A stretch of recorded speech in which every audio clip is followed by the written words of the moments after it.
مقداد بن اسود جو امیر المومنین کے اصحاب اور ان کے مطیع ترین دوستوں میں سے تھے۔ ان کی فضیلت کے لیے یہی بات کافی ہے کہ وہ چند افراد جو جناب سیدہ کے جنازے میں شریک ہوئے تھے ان میں سے ایک جناب مقداد بھی تھے، اور جناب سیدہ کی شہادت کے بعد جناب مقداد بن اسود اپنا سر پٹخ پٹخ کے زمین پہ مارا کرتے تھے اور رو رو کے کہا کرتے تھے کاش یہ مصیبت بنت پیمبر پہ نہ آئی ہوتی۔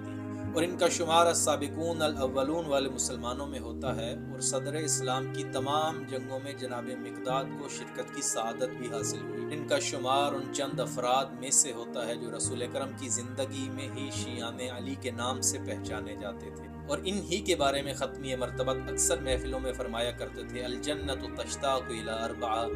علی و عمار و سلمان و مقداد، کہ تم سارے مشتاقان جنت ہو لیکن جنت جن کی طلب کرتی ہے وہ علی، عمار، سلمان اور مقداد ہیں۔ اور جب امام صادق علیہ السلام آیت مودت کی تلاوت کیا کرتے تھے قل لا اسألکم علیہ اجرا الا المودۃ فی القربا، فرماتے ہیں بہت تھوڑے لوگوں نے قربا کی مودت کا حق ادا کیا، لیکن جن لوگوں نے حق ادا کیا ان میں سے ایک مقداد بن اسود بھی تھے۔ اور انہی کے بارے میں ملتا ہے جب امام زمانہ علیہ السلام ظہور فرمائیں گے اور سید الشہداء کے قاتلوں سے انتقام لیں گے، اور اس وقت جناب مقداد رجعت کر کے یعنی دوبارہ زندہ ہو کر سپاہ امام میں شامل ہو کے قاتلین سید الشہداء سے انتقام لیں گے۔ اور ان کو مہاجر الہجرتین بھی کہا جاتا ہے، یعنی دو ہجرتیں کرنے والے، ایک ہجرت آپ نے مکہ کی طرف کی اور ایک ہجرت حبشہ کی جانب۔ اور ان کی مولا علی سے وفاداری دیکھتے ہوئے رسول اکرم نے ان کی شادی اپنی چچا زاد طباعہ بنت زبیر بن عبد المطلب سے کی، اور شادی کروانے کے بعد اپنے اصحاب کے مجمع میں رسول اکرم نے کہا کہ میں جانتا ہوں کہ میری چچا زاد حسب و نسب میں ان سے افضل ہیں، اور فرمایا یہ نکاح میں نے تمہیں تعلیم دینے کے لیے کیا ہے کہ ایک طرف طلب دنیا رکھنے والا شخص اور دوسری طرف طلب دین رکھنے والا ہو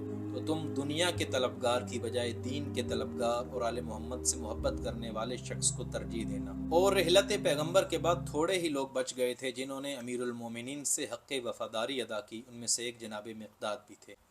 اور جب سقیفہ میں امیر المومنین کی خلافت کو غصب کیا گیا، غاصبین کے خلاف جرأت مندی کا اظہار کرتے ہوئے شدت سے ان کی مخالفت کرنے والوں میں سے ایک جناب مقداد بھی تھے، اور آپ اول اور ان کے حامیوں کو اکثر امیر المومنین سے وفاداری کا درس دیا کرتے تھے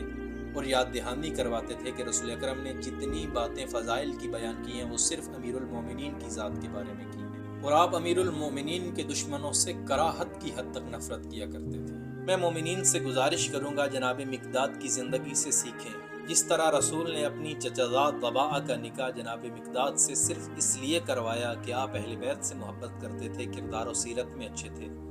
ہمیں بھی دیکھنا ہے کہ ہم اپنی بیٹیوں کا یا بہنوں کا نکاح جہاں کرنا چاہتے ہیں ایک طرف دنیا کا طلبگار ہو اور حلال و حرام کی پرواہ نہ کرنے والا ہو، دوسری طرف وہ شخص ہو جو اہل بیت سے محبت کرتا ہے، حلال و حرام کی پرواہ کرتا ہے، کردار و سیرت اچھا رکھتا ہے، تو ہمیں بھی ترجیح ان باتوں کو دیکھ کے دینی چاہیے جن باتوں کو رسول اکرم نے دیکھ کے ترجیح دی، وہ دین اور اہل بیت سے محبت تھی۔